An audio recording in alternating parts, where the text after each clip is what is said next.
So this text is really beautiful, and if you've had a chance to take a look at it a little bit, um, you might see that it's also quite complex. And so, for this intensive, we're really just going to focus on this first paragraph as a group, and then if you're hungry for more and you're really into it, feel free to take it home and dive in and then bring that to your practice discussion or to your life or to me and Kim, and we'll see how we can support you in that.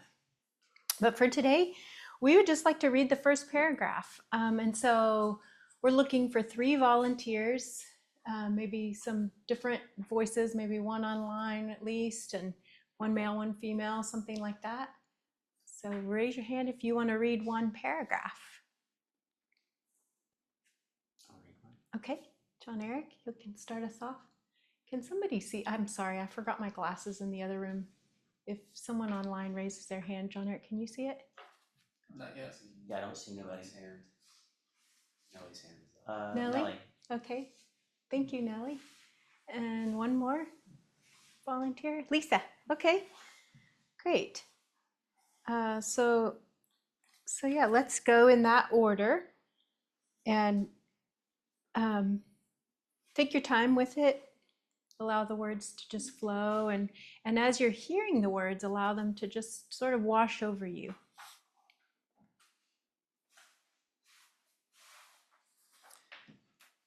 Zazen is the source of all the teachings and practices of the Buddha way.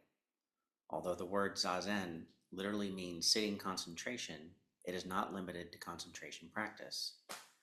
All enlightened concentration practices emanate from and return to Zazen.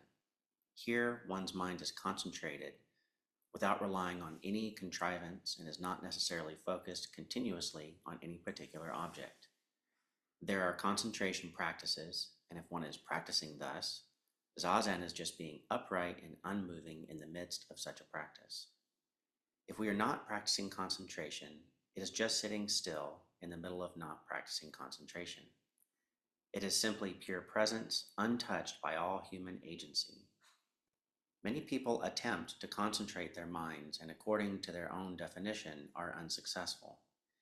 Practicing concentration in this way often leads to feelings of frustration and upset.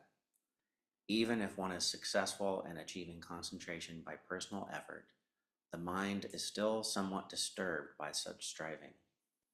In Buddha's meditation, there is no such striving. Giving up the desire to pacify the mind pacifies the mind.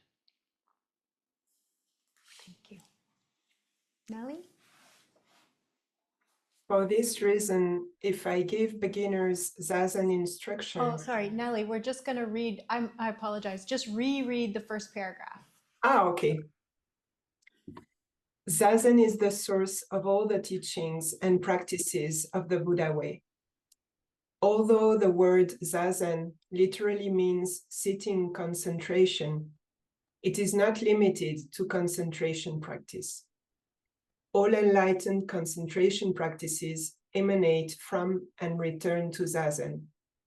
Here, one's mind is concentrated without relying on any contrivance and is not necessarily focused continuously on any particular object. They are concentration practices, and if one is practicing thus, Zazen is just being upright and unmoving in the midst of such a practice. If we are not practicing concentration, it is just sitting still in the middle of not practicing concentration. It is simply pure presence, untouched by all human agency. Many people attempt to concentrate their minds and, according to their own definition, are unsuccessful. Practicing concentration in this way often leads to feelings of frustration and upset. Even if one is successful in achieving concentration by personal effort, the mind is still somewhat disturbed by such striving. In Buddha's meditation, there is no such striving. Giving up the desire to pacify the mind pacifies the mind. Thank you, Nellie. And Lisa, same thing, first paragraph. Zazen is the source of all the teachings and practices of the Buddha way. Although the word Zazen literally means sitting concentration, it is not limited to concentration practice. All enlightened concentration practices emanate from and return to Zazen. Here one's mind is concentrated without relying on any contrivance and is not necessarily focused continuously on any particular object. There are concentration practices, and if one is practicing thus, Zazen is just being upright and unmoving in the midst of such a practice. If we are not practicing concentration, it is just sitting still in the middle of not practicing concentration. It is simply pure presence, untouched by all human agency. Many people attempt to concentrate their minds and according to their own definition are unsuccessful. Practicing concentration in this way often leads to feelings of frustration and upset. Even if one is successful in achieving concentration by personal effort, the mind is still somewhat disturbed by such striving. In Buddha's meditation, there is no such striving. Giving up the desire to pacify the mind pacifies the mind. Thank you. Wow. So Kim and I can't get past this first sentence. Zazen is the source of all the teachings and practices of the Buddha way. So we would like to now invite you all to discuss this first paragraph together. Again, there's an option to, this time we'll get into groups of 3. And if you choose not to group up, you can take a writing instrument and just go write about it. And we'll have quite some time. How much time do we have left, John Eric? We have until 2:10. It's 1:21. Wait, right? Yeah. So 50 minutes. 50? Yeah. Okay. Thanks for doing that. So let's get into groups of 3 and talk for, let's say, 25 minutes. So each person talks for around 5 minutes, and then a little bit of time in your group, 10 minutes or so, to reflect back what you heard, and then talk as a group together. And then we'll come back. And if you don't want to do that online, whomever is the monitor now could create a separate room for you as well. All right. Yeah, so I just wanted to invite a few voices, maybe for about five minutes or so. It can be longer if there's a lot that wants to be shared, but just how was that for you as you got to connect with some others around this topic of Zazen as a ceremony? Good start. Thank you. I thought it was a really helpful conversation, and one thing that stands out to me is we were talking about is this kind of denigrating concentration, or like presenting it as like something you shouldn't do. And we talked about how effort is what might bring you to the practice. Like you might call it striving or some kind of goal or something. Like I was talking about when I first met Flint, and I just sat in front of him for the first time in inquiry, and he said, just sit and count and follow your breath. So he was giving me a practice, something to like focus my mind onto, and then at some point that kind of striving, I guess, if you will, falls away, or like it doesn't continue as like the focus of what's happening. Something else seems to give up, like giving up the desire to pacify the mind pacifies the mind, or like we were kind of reframing it, a pacified mind has given up the desire to be pacified. Hmm. So. Thank you. Nelda. Hello. So first of all, I had the good fortune of being paired up with Mylène. So I got special time to say, are you okay? Is everything okay? We talked about how people in Mexico City deal with earthquakes because it's a common occurrence there. So she calmed my heart for her sake. So we focused our discussion on the word source. Zazen is the source. And it reminded me in hearing Mylène's view that yes, it is, and my view that seemed contrarian, but I don't feel is, that it brought back what I had learned in my Christian tradition when the minister I spoke with, and I was talking to him about the Bible and how this couldn't possibly be right. And he said, well, it isn't, because reading the Bible in English is like watching a spring flower garden grow in black and white. It loses all of its essence. And so and Mylène talked about a class she attended in Japan, Mylène, was it? No, I read about it. Read about it, where Eastern philosophers were studying Western philosophy and realized that limits us, both if it's just Eastern or just Western. And so I'm limited by my reading and wordsmithery of the English language. So I'm just going to put down the word source and just say Zazen is, Dharma is, Buddha and Sangha are, and be at peace with that. Thank you, Nelda.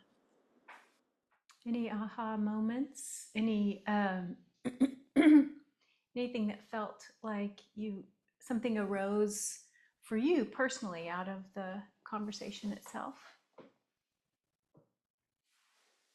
Dan. Well, I want to say one thing. Wait, Dan raised his hand just before you did. Then you. No, I don't know. I'm not going to say it now.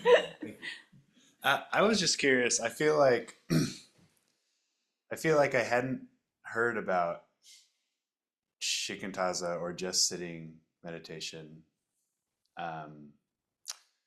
maybe before last year. I had never heard Peg talk about it or Flint talk about it in any intensives, and it seems like more recently that has been a focus, and it might just be I just completely missed it.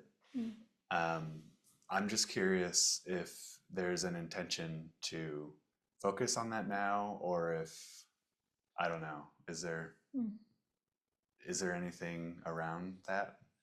If it's just coming up in the field. Is it just like yeah. Maybe more that. Yeah. In my awareness, Kim might know more than I do, but what's your answer to that question? Why is it not talked about very much? Why is it now talked about? Is it? Because you've been asking questions about it. Don't put this on me. That's what we're reading in our console, the method of no method. So it's We're all curious relational. about it. It's a relational thing. Someone asks the question and someone else finds a text and It seems like it's in the air right now. Okay. okay. Well, I mean, I think that has kind of relates to something that Kim said, which is the story of was it Blanche? Oh, yeah. Blanche Hartman went to Suzuki Roshi very proudly to say, during my Zazen, I counted to 10. Counted my breath to 10 the whole period. And that Suzuki Roshi, and I've heard this story twice, I think now, Suzuki Roshi was very upset and said, you don't do Zazen, Zazen does you. And so I think, it's not a whole discussion about don't concentrate, but it I guess it's not something new, but maybe it comes and goes in waves. I don't know. And part of what we talked about is that there was a question or a comment as to whether this paragraph is dissing concentration. Mm-hmm. And I think one view is that concentration is one way to, like John Eric was saying, to get you started, but it's not the only way. And I think there's some language here that recognizes that if that is what you're doing, that's what you're doing. But there's also not doing that. Yeah. Okay. Thanks, everybody. As you can see, this is a really beautiful text and very rich. A lot of concentration to even begin to unfold it. So, yeah, I thought maybe I could just offer a few words as we look back at it one more time, and then we'll move into an embodied practice that hopefully will help support this in a different way that's not here. So we start off with Zazen is the source of all the teachings and practices of the Buddha way. And then we've spent a little bit of time today on that sentence, right? So then we move to the next sentence. Although the word Zazen literally means sitting concentration, it is not limited to concentration practice. So a little bit of history here. Zazen, the word Zazen is a Japanese word. It originates from dhyana, and this is a Sanskrit word. In the Yoga Sutras, there are a set of teachings, and basically there are some prescribed things. Basically, how we have the precepts. There's always lists, and one of them is dhyana. So this is coming from a very long history, right? At the very beginning of when people started studying these things.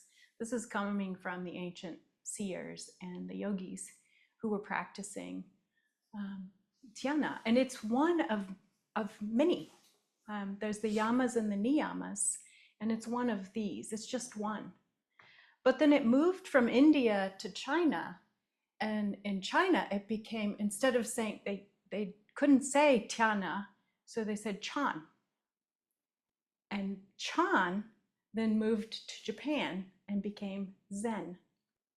So this is really about language. So when you know where it's coming from, you'll understand a little bit more of the whole picture of things. But the whole reason that I say that is because that's what he's saying in this one sentence. Although the word Zazen literally means concentration, it's not limited to just concentration practice.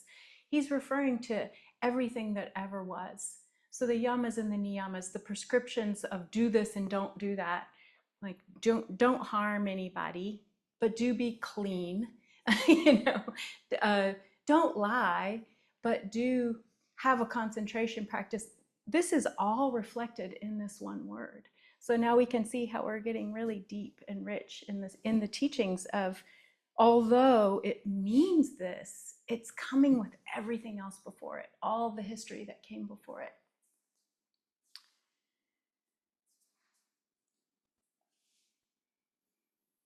Here, one's mind is concentrated without relying on any contrivance and is not necessarily focused continually on one particular object.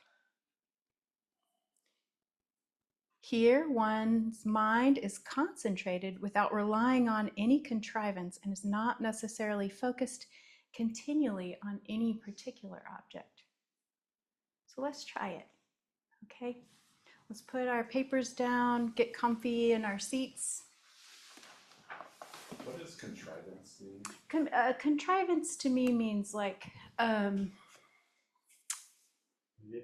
manipulated. I almost think of it in a bodily way. It's like, it's a twist, it's a turn. It's like I'm a little bit contriving my body to be in that shape.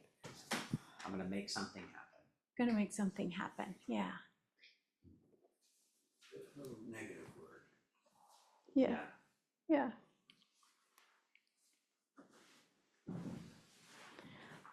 So let's go back to what we began with this morning, with this practice of spreading out the vision.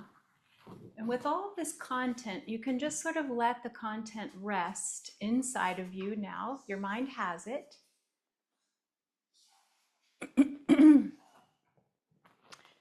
And begin by closing your eyes once again. John, how much time do I have? 8 minutes. Thank you. We can dip into 10 minutes if you like. This is perfect. Just give me a, okay. Eyes closed, connecting once again to your posture, to the ground beneath you that supports you and all things.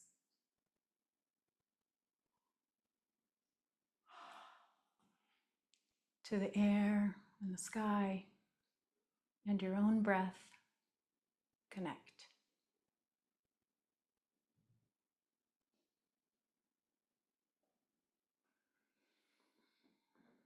And sit here without contrivance. No particular way of having to do something. Yeah, nice. I saw many of you relax.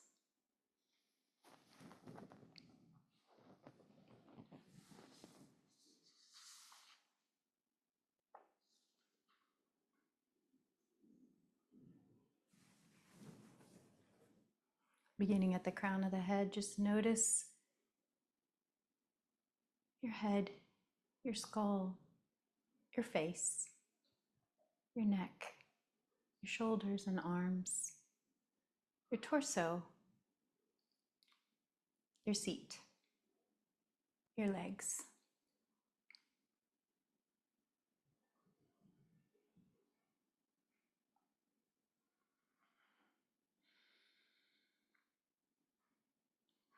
Notice your breath and your body breathing.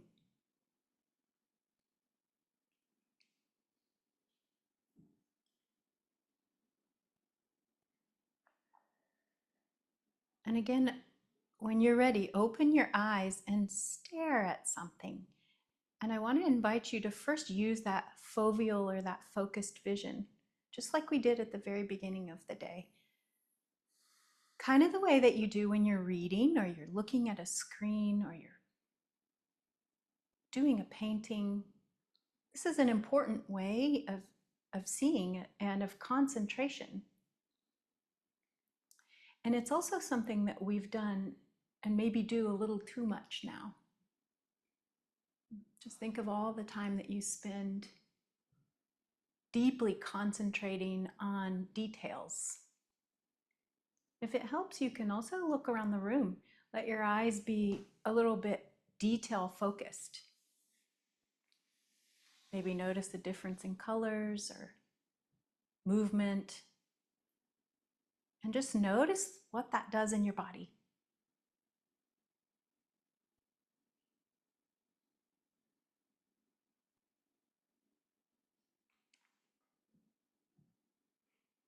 And then as you're ready, once again, you can use your fingers if you like to help yourself bring that peripheral vision back, looking as far left, right, up, and down as you possibly can. And then once you get that peripheral vision with your eyes wide open, you can go ahead and let the eyes just gently rest at about 45 degrees, but keep all of that peripheral vision.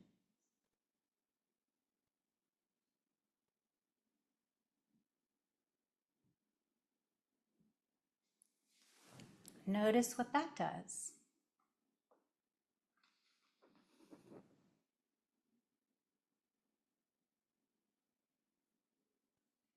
One's mind is concentrated without relying on any contrivance and is not necessarily focused continually on one particular object. Let your focus not be particular on one object, but on all that you can see.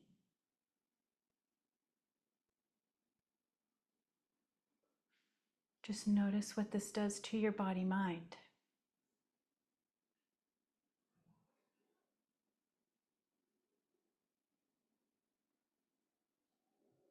One way of describing this is softening the gaze, seeing in a lamplight rather than a spotlight, or staring at distant, far-off mountains. It's a way in which you're taking in the whole.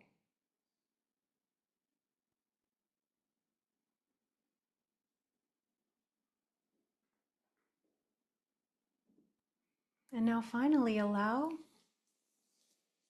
yourself to be seen by all that is. So this broader vision,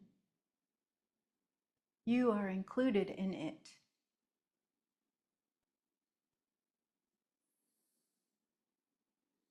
Let seeing see you.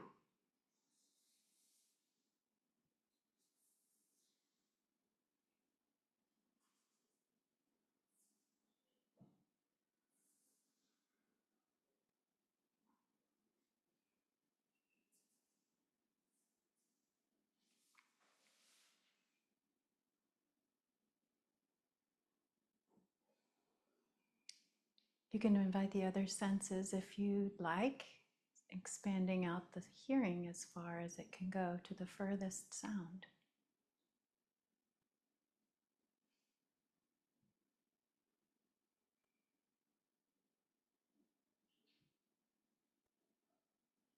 Let your skin feel the slightest change in temperature.